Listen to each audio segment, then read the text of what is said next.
Hello everyone, जय हिंद जय भारत। आज की क्लास बहुत इंपॉर्टेंट होने वाली है। आज की क्लास में हम क्या क्या पढ़ेंगे पहले बता देती हूँ कि संविधान के जो राजनेता लोग हैं जो दल बदल करते रहते हैं, कभी कौन से दल में कभी कौन से दल में, इसके कारण संविधान की ये मान के चलते हैं संविधान की या हमारे राजनीति की या हमारे संसद की या हमारे राजनीति की या हमारे भारत की थोड़ी थोड़ी कहीं ना कहीं ये लगता था कि इसके कारण हमारा जो सदस्य है उनका उस दल के प्रति थोड़ा थोड़ा विश्वास कम होता जाता है, या नए वाले दल के लिए भी ये एक असमंजस आ जाता है कि क्या हमारे प्रति ये विश्वास पात्र है या नहीं है। इन सब को सोचते हुए दल बदल जो राजनेता लोग करते हैं उन लोगों के लिए एक विधेयक बनाया गया, एक कानून बनाया गया। उसमें बहुत सारी प्रॉब्लम्स आई कि क्या ये सही है या नहीं है, क्या उनके न्याय के लिए सही है, क्या उनकी निष्ठा के लिए सही है, क्या उनकी ईमानदारी के लिए सही है। तो इस सब को नजर में रखते हुए ये बनाया गया। फिर एक स्टूडेंट की डिमांड थी जो शायद दिल्ली से माही की डिमांड है कि मैम हमें जलोढ़ मिट्टी के बारे में भी बताओ, तो वो भी मैं बताऊंगी। एक का डिमांड था पंजाब से लावी ने बोला है कि मैम हमें जो है राजा भोज के बारे में थोड़ा सा बताइए, तो वो भी मैं बताऊंगी कि राजा भोज कौन थे, उन्हीं के नाम पे भोपाल या भोजपाल पड़ा है। ये सब भी अपन डिस्कशन करेंगे। तो पहले दल बदल कानून के बारे में समझ लेते हैं, संशोधन कैसे हुआ, क्या क्या चीजें आई उसमें, क्या क्या प्रॉब्लम्स आई, उन सब के बारे में बात करते हैं। दल बदल कानून क्या है? लोकतांत्रिक मूल्य को मजबूत करने की पहल है। ये क्या है? लोकतांत्रिक मूल्य जो है उनको मजबूत करने की पहल है कि आप दल बदल करेंगे नहीं करेंगे, बट इसके कारण क्या क्या होता है, क्या क्या हुआ, उन सब के बारे में बात करते हैं। थोड़ा कलर चेंज कर लेती हूँ। चलो, दल बदल कानून क्या है? 1985 में 52वां संशोधन था, उसके जरिए लागू किया गया 1985 के 52वें संशोधन। 1985 का 52वां संशोधन याद रखें। 1985 का 52वां संशोधन, 1985 का 52वां संशोधन, 1985 का 52वां संशोधन दल बदल कानून संविधान की 10वीं अनुसूची के रूप में जोड़ा गया। संविधान की 10वीं अनुसूची 85-52-10, ठीक है। दल बदल पार्टी निष्ठा का जानबूझकर त्याग करने के समान समझा गया। दल बदल जो है पार्टी के प्रति अगर आपकी निष्ठा है तो उसके प्रति ये थोड़ा सा जो है त्याग है, तो थोड़ा सा समान त्याग करने के समान समझा गया कि उसकी निष्ठा कम हो जाएगी, ऐसा समझा गया। दल बदल करने वालों को अयोग्य ठहराने की प्रक्रिया तय की गई। अगर कोई दल बदल करता है तो उसे अयोग्य ठहराने की प्रक्रिया, अयोग्यता का निर्णय अध्यक्ष जो भी होंगे वो लोग निर्णय करेंगे, अधिकारी करेंगे। 1967 में गयालाल के पार्टी बदलने में आयाराम गयाराम इस दल में आया, उस दल में चला गया, तो आयाराम गयाराम वाक्यांश प्रचलित हुआ।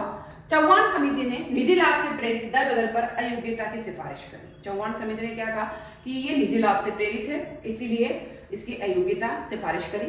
फिर 91वां संशोधन आया 2003 में। 91वां संशोधन कब आया? 2003 में। विभाजन का अपवाद हटाया और दल बदल करने वालों को मंत्री बनाने से रोका। फिर 2003 में क्या हुआ? ये विभाजन का अपवाद हटाया और दल बदल जो भी करने वाले थे उनको मंत्री बनने से रोक दिया 2003 में, 91वां संशोधन। फिर आया की हो तो होलोहान केस 1992 क्या है? 1992 सुप्रीम कोर्ट ने कानून को सही ठहराया, लेकिन अध्यक्ष अधिकारी के निर्णय पर न्यायिक समीक्षा की अनुमति दी। ये निर्णय सही है कि वह कर सकता है, बट उसके लिए भी उसको न्यायिक समीक्षा लेनी पड़ेगी, जो भी अध्यक्ष होगा। उद्देश्य क्या था? ये पद या भौतिक लाभ के लिए दल बदल रोकने के समान है। भौतिक लाभ के लिए अगर कोई दल बदल करता है तो उसको रोका जाए, निजी लाभ के लिए पार्टी बदलने से विधायक को रोका जाए। अगर निजी लाभ के लिए पार्टी दल बदल कर रहा है तो उसको विधायक को भी रोकना है। पार्टी प्रणाली की स्थिरता बनाए रखना और सरकार को गिरने से रोकना। पार्टी प्रणाली, क्योंकि ऐसे अगर वो चेंज करते रहेंगे तो सरकार गिर जाएगी, तो इसके लिए उनकी स्थिरता बनाए रखना। पार्टी विप का पालन सुनिश्चित करना। फिर वैध राजनीतिक विलय की स्थिति में सुरक्षा प्रदान करना। राजनीतिक विलय की स्थिति में सुरक्षा प्रदान, अगर कोई एक से दल बदल से दूसरे तरफ जाता है तो राजनीतिक विलय हो रहा है तो उसकी सुरक्षा हो। लोकतंत्र को मजबूत करना और भ्रष्टाचार कम करना। अगर दूसरी पार्टी में ज्यादा उनको प्रॉफिट दिख रहा तो उधर चला जाएगा, इसीलिए भ्रष्टाचार कम करना इसका उद्देश्य है। अब आते हैं कुछ राजस्थान के, ये हुआ दल बदल कानून, कब कब इसमें चेंजेस आए, कौन कौन से संशोधन हुए, उसके बारे में बताया। अब आता है कि राजस्थान के बहुत सारे संभाग है, तो उनको किस ट्रिक से याद रखा जाए, शॉर्ट ट्रिक क्या हो, क्या लाइन हो जिसके द्वारा सारे राज्य सारे उस जिले सारे उसके अंदर आ जाए। तो इसके लिए ट्रिक या लाइन से अपन याद रखेंगे संभाग वाले जिलों को।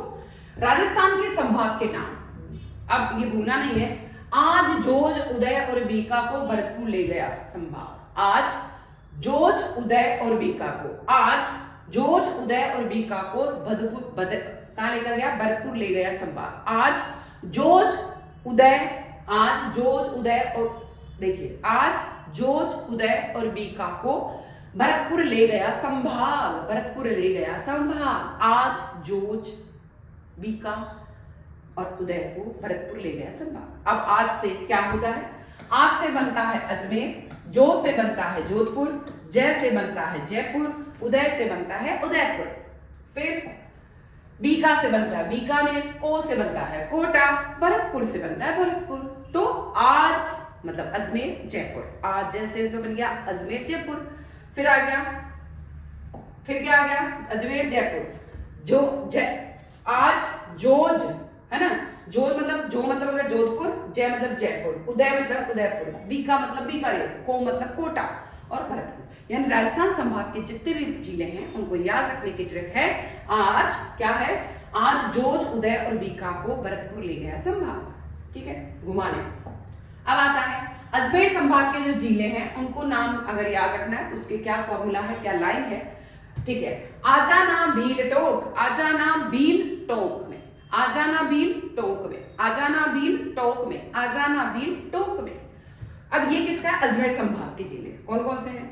आजा तो अजमेर, ना मतलब नागौर, भील मतलब भीलवाड़ा, टोंक मतलब टोंक। क्लियर? अब आता है अजमेर सबसे मध्यवर्ती वाला संभाग है। अजमेर संभाग में सबसे पहले 1857 की क्रांति राजस्थान से आई थी। ठीक है, याद रखें। अब उदयपुर संभाग में आने वाले जिलों के नाम क्या है, उसको लाइन क्या रखनी है? उदय राज का बोस चढ़ा डूंगर पर, उदय राज का बोस चढ़ा डूंगर पर, उदय राज का बोस चढ़ा डूंगर पर, उदय राज का बोस चढ़ा डूंगर पर, उदय राज का बोस चढ़ा डूंगर पर। सूत्र अब क्या है? उदय मतलब हो गया उदयपुर, राज मतलब हो गया राजसमंद, बोस मतलब हो गया बांसवाड़ा, चढ़ा मतलब चित्तौड़गढ़, डूंगर मतलब डूंगरपुर और पर मतलब प्रतापगढ़।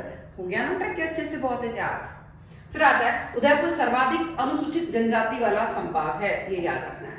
फिर आता है उदयपुर सर्वाधिक लिंगानुपात वाला संभाग है, उदयपुर सर्वाधिक वन वाला संभाग है, ये भी याद रखें। सर्वाधिक वन वाला, सर्वाधिक लिंगानुपात वाला, जनजाति वाला। फिर आता है कोटा संभाग में जिलों के नाम क्या है, उस चीज को याद रखें, कोटा वाले, है ना। बाबू को झूला दे, बाबू को झूला दे, बाबू को झूला दे। अब बा मतलब 12, बू मतलब बूंदी, बा मतलब 12, बू मतलब बूंदी, को मतलब कोटा, झूला मतलब झालावाड़। याद हो गया ना अच्छे से? ठीक है, बाबू को झूला दे, बाबू को झूला दे। कोटा सर्वाधिक नदियों वाला संभाग है, कोटा न्यूनतम जनसंख्या वाला संभाग है, कोटा सबसे अधिक अभ्यारण्य वाला संभाग है। तो कोटा किसकी इसलिए फेमस है? सर्वाधिक नदियां, न्यूनतम जनसंख्या और सबसे अधिक अभ्यारण्य। ठीक है, अब आता बीकानेर संभाग में जिलों के नाम। कैसे याद रखना है बीकानेर वालों को? बीका गंगा चूहा है, बीका गंगा चूहा है, बीका गंगा चूहा है। ठीक है, बीका मतलब बीकानेर, गंगा मतलब गंगानगर, चूहा मतलब चूरू और है मतलब हनुमानगढ़। हो गया ना, बीका गंगा चूहा है। अब आता है बीकानेर सर्वाधिक अनुसूचित जनजाति वाला संभाग है, बीकानेर न्यूनतम नदियों वाला संभाग है। ठीक है, अब है जयपुर संभाग में जिलों के नाम। जयपुर संभाग में जिलों के नाम, क्या ट्रिक है? जय झुंझुनदास आलसी है, जय झुंझुनदास आलसी है, जय झुंझुनदास आलसी है, जय झुंझुनदास आलसी है, जय झुंझुनदास आलसी है। ये जयपुर संभाग के जिलों के नाम। जय मतलब जयपुर, झुंझुनू मतलब झुंझुनू, दास मतलब दौसा, आल मतलब अलवर और सी मतलब सीकर। हो गए ना याद? अब आता है जयपुर सर्वाधिक जनसंख्या वाला संभाग है, जयपुर सर्वाधिक अनुसूचित जाति जनसंख्या वाला संभाग है।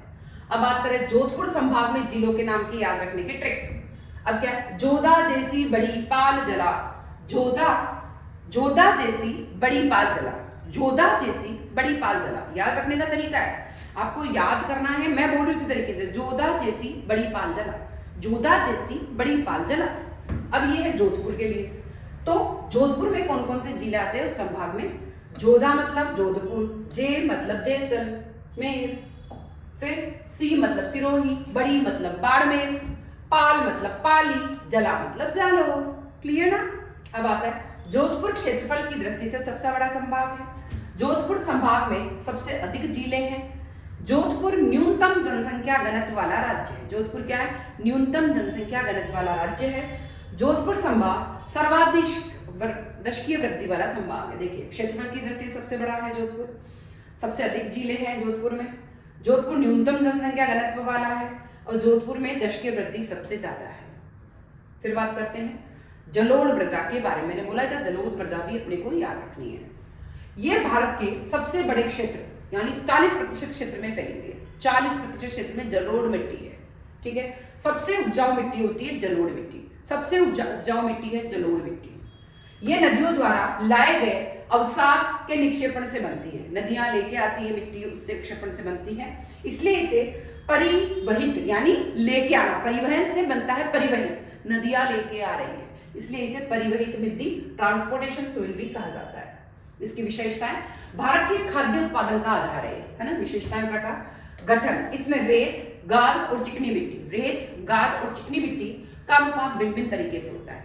ठीक है, पोषक तत्व potash, phosphoric acid, potash, phosphoric acid और चूने से भरपूर लेकिन नाइट्रोजन ह्यूमस की कमी होती है। इसमें क्या क्या होता है? पोटास होता है, फास्फोरिक एसिड होता है, चूना होता है। पोटास, फास्फोरिक एसिड, चूना इसमें होता है, पर नाइट्रोजन ह्यूमस नहीं होता, कमी होती है, नाइट्रोस ह्यूमस नहीं होता। प्रकार कौन कौन से? भांगर, पुरानी जलोढ़ मिट्टी जो बाढ़ के मैदान से दूर ऊंचे क्षेत्र में पाई जाती है। भांगर कौन सी होती है? बाढ़ के मैदानों में होती है, दूर जहां जहां बाढ़ आया हुआ वहां मिलती है, बड़े बड़े इसमें कंकड़ भी होते हैं। ठीक है, खादर, खादर क्या होती है? नई जलोढ़ मिट्टी जो बाढ़ के मैदानों में पाई जाती है। ये अधिक उपजाऊ होती है क्योंकि हर साल इसकी नई परत बिछती है। पुरानी मिट्टी जो बाढ़ के मैदान से दूर होती है, यस याद रखें, थोड़ा सा चेंज। भांगर क्या होती है? बाढ़ के मैदान से दूर, भांगर बाढ़ के मैदान से दूर, पर खादर क्या होती है? बाढ़ के मैदान में। खादर क्या होती है? जहां जहां जस्ट बाढ़ आया वहां मिलती खादर, पर जहां बाढ़ नहीं आया वहां मिलती भांगर। वितरण और फसलें क्या क्या है? वितरण होता है सिंधु गंगा ब्रह्मपुत्र का विशाल मैदान, सिंधु गंगा ब्रह्मपुत्र का विशाल मैदान, पूर्व और पश्चिमी तटीय मैदान और गुजरात तथा राजस्थान के कुछ हिस्से इसमें आते हैं, और गुजरात तथा राजस्थान के कुछ हिस्से इसमें आते हैं। प्रमुख फसलें क्या है? अपनी उच्च उर्वरता के कारण ये गेहूं, चावल, गन्ना, कपास, उच्च मतलब ये उपजाऊ मिट्टी होती है इसलिए इसमें गेहूं, चावल, गन्ना, कपास, गेहूं, चावल, गन्ना, कपास, जूट और सब्जियां जैसी भिन्न भिन्न प्रकार की फसलों के लिए उपयुक्त है। फिर आते हैं अब आपकी जो शायद ये पंजाब की मेरे को पूछा था लावी ने कि मैम राजा भोज के बारे में बताइए। राजा भोज के नाम पे ही पढ़ा है, बहुत ही विद्वान थे वो तो थे ही, मतलब उनमें बहुत ज़्यादा वो तो थी वीरता, पर वो एक मतलब लिखने वाले व्यक्ति, संस्कृत उनको बहुत अच्छी थी, 80 प्रकार के ग्रंथ लिखे हैं, उन्हीं के नाम पे पढ़ा है। राजा भोजपाल से भोपाल पढ़ा था, थोड़ा सा पढ़ते हैं। शाही विरासत मध्य प्रदेश की, उसके बारे में राजा भोज। राजा भोज मध्य भारत के गौरव थे। कहाँ थे? मध्य भारत के गौरव। शासनकाल था 1010 से 1055। शासनकाल कब था? 1010 से 1055, 1010 से 1055, 45 साल। राजधानी थी धार, मध्य प्रदेश। राजधानी क्या थी? धार, मध्य प्रदेश। परमार वंश के सबसे बुद्धिमान राजा थे राजा भोज। क्या थे? परमार वंश के सबसे बुद्धिमान राजा, परमार वंश के सबसे बुद्धिमान राजा। योगदान था स्थापत्य, विज्ञान, साहित्य और शिक्षा। स्थापत्य, विज्ञान, साहित्य और शिक्षा में योगदान दिया। 80 से अधिक ग्रंथों की रचना करी राजा भोज ने। राजा भोज केवल योद्धा ही नहीं बल्कि महान विद्वान थे, महान दार्शनिक थे और महान कवि थे। महान विद्वान, महान दार्शनिक, महान कवि थे, इसीलिए उन्होंने 80 से अधिक ग्रंथों की रचना करी। फिर उन्होंने संस्कृत में 80 से अधिक ग्रंथों की रचना की, जिनमें प्रमुख है राजमार्तंड, शब्दानुशासन और राम रावण सूत्रधार। क्या थी? वापस पढ़े, देखिए, राजमार्तंड, शब्दानुशासन और राम रावण सूत्रधार। राजमार्तंड, शब्दानुशासन, राम रावण सूत्रधार। ठीक है, राजा भोज का वास्तु प्रेम बहुत ज्यादा था, मतलब वास्तुकला से बहुत ज्यादा प्रेम था उनसे। दारा नगरी उस समय ज्ञान और संस्कृति का प्रमुख केंद्र था। दारा नगरी ज्ञान और संस्कृति का प्रमुख केंद्र था। ठीक है, अब आता है भोजपुर मंदिर। अधूरा था पर भव्य शिव मंदिर था जिसकी शिल्पकार अद्वितीय है। भोजपुर मंदिर था जो अधूरा रह गया था, शिव मंदिर है, पर उसकी शिल्पकला बहुत ही इंपॉर्टेंट है। भोजताल, अपर लेक भोपाल, भोजताल क्या है, अपर लेक ऑफ भोपाल। उन्होंने इस विशाल झील का निर्माण कराया और जिससे भोपाल का नाम भोजपाल भोपाल पड़ा। भोजताल क्या था, उन्होंने इस विशाल झील का निर्माण कराया भोजताल का, और जिससे भोपाल का नाम क्या पड़ गया, भोपाल पड़ा। सैन्य कौशल और राजनीति कैसी थी राजा भोज की? राजा भोज को चोल, चालुक्य, काकतीय और अन्य दक्षिण राजाओं से संघर्ष किया। राजा भोज ने किस किससे किया? चोल राजाओं से किया, चोल शासकों से, चालुक्य शासकों से, काकतीय और अन्य दक्षिणी राज्यों से उन्होंने जो है संघर्ष किया। उनकी सेना अनुशासन, राजनीति और तकनीकी ज्ञान के लिए प्रसिद्ध थी। उनकी सेना किस किस के लिए प्रसिद्ध थी? अनुशासन के लिए, रणनीति के लिए और तकनीकी ज्ञान के लिए। अनुशासन के लिए, रणनीति के लिए, तकनीकी ज्ञान के लिए। अनुशासन के लिए, तकनीकी के लिए और ज्ञान के लिए प्रसिद्ध थी। उन्होंने अपने शासनकाल में एक विशाल साम्राज्य स्थापित किया। उन्होंने अपने शासनकाल में एक विशाल साम्राज्य स्थापित किया जो नर्मदा से लेकर गोदावरी तक था। कहां तक था? नर्मदा से लेकर गोदावरी तक। उनका शासन कहां से था? नर्मदा से लेकर गोदावरी तक। राजा भोज एक ऐसा नाम जो इतिहास में ही नहीं, भारतीय संस्कृति की आत्मा में बसता है। राजा भोज क्या है? केवल इतिहास में नहीं वरन भारतीय संस्कृति की आत्मा में बसता है। अगर आप भी उनके आदर्शों से प्रेरित हैं तो अपन राजा भोज की पोस्ट को बहुत ज्यादा शेयर करेंगे। चलो बात करते हैं राजा भोज के बारे में। महान शासक थे और इस पोस्ट को बहुत ज्यादा शेयर करें आप। मैं तो एक ही चीज कहूंगी, क्योंकि राजा भोज के बारे में मेरे को पंजाब के लाविज ने पूछा है, देन एमपी से मेरे को किसने पूछा था? माही ने पूछा था, एमपी से ही पूछा था शायद। तो इसलिए मैंने संविधान के बारे में भी बताया है, कुछ दरबदर कानून के बारे में बताया है। वेरी इंपॉर्टेंट है, इसको ज्यादा से ज्यादा शेयर करें। जय हिंद, जय भारत।